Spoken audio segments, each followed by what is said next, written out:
अस्सलामु अलैकुम वरहमतुल्लाहि वबरकातुहू। दोस्तों, अभी 2 रोज़ पहले मैंने जो वीडियो बनाई थी उसमें मैंने बताया था कि ईमान सिर्फ़ ये नहीं है या नेकी सिर्फ़ ये नहीं है कि तुम अपना मुंह मगरिब या मशरिक़ की तरफ कर लो, बल्कि असल नेकी है कि तुम अल्लाह पर ईमान लाओ, रसूलों पर ईमान लाओ, अल्लाह की किताब पर ईमान लाओ, आखिरत के दिन पर ईमान लाओ।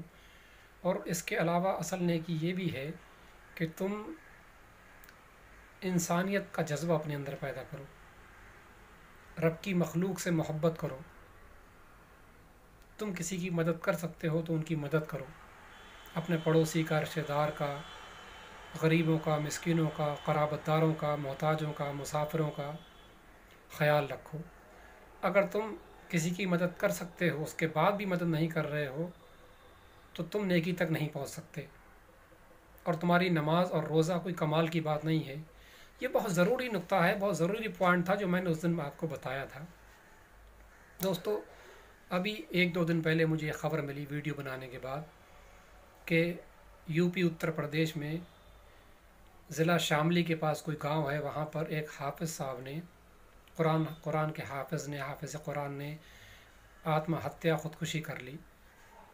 वजह उसके पीछे की ये बताई गई कि 2 वजह बताई गई हैं, वल्लाहु आलम इसमें कौन ज़्यादा सही है या सच के कौन सी करीब है। बहरहाल हमारे लिए सोचने का मकाम है। पहली वजह ये बताई गई कि वो दिमागी रूप से कुछ बीमार थे, और दूसरी अहम वजह ये भी बताई गई मोतबर ज़राए से कि वो एक मस्जिद में पिछले कई साल से इमामत कर रहे थे। लॉकडाउन की वजह से मस्जिद के जो मुतवल्लियान हैं, ज़िम्मेदारान हैं, उन्होंने हाफ़िज़ साहब को जवाब दे दिया था और घर जाने को कह दिया था। उनको तनख्वाह भी नहीं दे रहे थे और लॉकडाउन का बहाना कर दिया गया। देखिए दोस्तों, हो सकता है कुछ लोगों को देखने में, सुनने में ये छोटी सी बात लगे, लेकिन इसमें एक गंभीर जो है हमारे लिए सबक है। एक हमारे लिए बहुत ही संजीदा और गंभीर सबक है। सूरह माइदा में अल्लाह रब्बुल आलमीन ने इरशाद फरमाया कि अगर तुम एक जान को बचा लो तो ऐसा है गोया कि तुमने सारी इंसानियत को बचा लिया, और अगर तुम्हारी वजह से या तुमने किसी एक जान को कत्ल कर दिया या तुम्हारी वजह से कोई चला गया दुनिया से, तो ये ऐसा है गोया कि तुमने सारी इंसानियत को कत्ल कर दिया, मार दिया। दोस्तों, इस लॉकडाउन की स्थिति में और हालात ऐसे हैं तो हमें ये चाहिए, चाहे मदरसे के ज़िम्मेदारान हों, चाहे मस्जिदों के मुतवल्लियान या ज़िम्मेदारान हों, या अदर किसी भी फैक्ट्री या कंपनी में हो, अगर वो मुस्लिम हैं, अगर वो ईमान रखते हैं तो होना तो ये चाहिए। इस्लाम का तकाज़ा, शरीयत का तकाज़ा और ईमान का तकाज़ा तो ये है, अगर हम अपने आप को मुसलमान कहते हैं, हमें शर्म आना चाहिए कि हमें ऐसे हालात में तो लोगों की और ज़्यादा मदद करना चाहिए, दिलजोई करना चाहिए।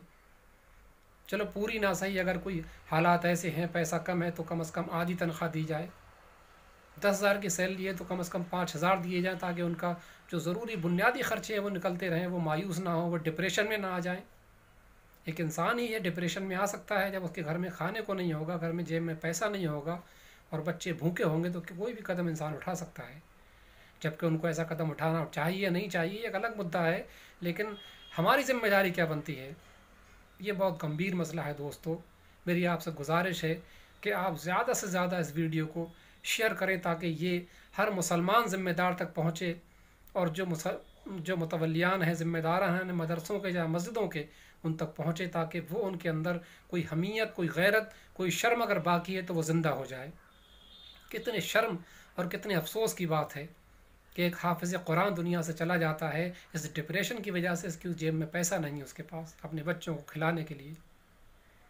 ये वक्त था लोगों की हमदर्दी करने का, दिलजोई करने का, लेकिन हमारे ईमान, हम 5 वक्त नमाजी होने के साथ साथ, ज़कात देने वाले होने के साथ साथ, कुरान मजीद की तिलावत करने वालों के साथ साथ, हाजी नमाजी होने के साथ साथ, हमारे अमाल बिल्कुल भी ऐसे नहीं है जिनसे अल्लाह राज़ी हो जाए। दरअसल सबसे बड़ी ख़ामी यही है कि हमने सिर्फ नमाज और रोज़े को पूरा ईमान, पूरा दीन समझ लिया है।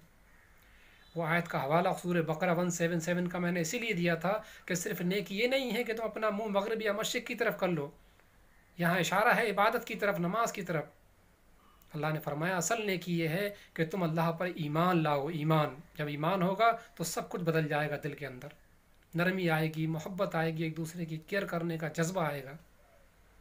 اور نیکی یہ ہے کہ تم انسانیت والے بن جاؤ، انسانیت کی خدمت کرنے کا جذبہ، ایک محبت، ہمدردی اور نرمی تمہارے دلوں کے اندر پیدا ہو جائے، تم اللہ کی راہ میں خرچ کرنے والے بن جاؤ، قرابت داروں کا، محتاجوں کا، مسکینوں کا، غریبوں کا، یتیموں کا خیال رکھنے والے بن جاؤ اگر تم کر سکتے ہو تو دوستو یہ بہت ضروری پوائنٹ تھا جو میں نے بتایا تھا۔ اس خبر کو پڑھنے کے بعد واقعی مجھے بڑا افسوس ہوا اور بڑا ہی رنج ہوا کہ ایک حافظ قرآن نے اس طرح کا قدم اٹھانے پر مجبور ہو گئے۔ اللہ رب العالمین سے دعا ہے کہ اللہ رب العالمین جو ہمارے ذمہ داران ہیں مدرسوں کے، مسجدوں کے، اللہ رب العالمین ان کے دلوں کے اندر صحیح معنوں میں ایمان کا جذبہ، محبت، نرمی اور انسانیت کا جذبہ پیدا کر دے۔ اللہ رب العالمین ہم سب کو عمل کی توفیق دے۔ السلام علیکم ورحمۃ اللہ وبرکاتہ۔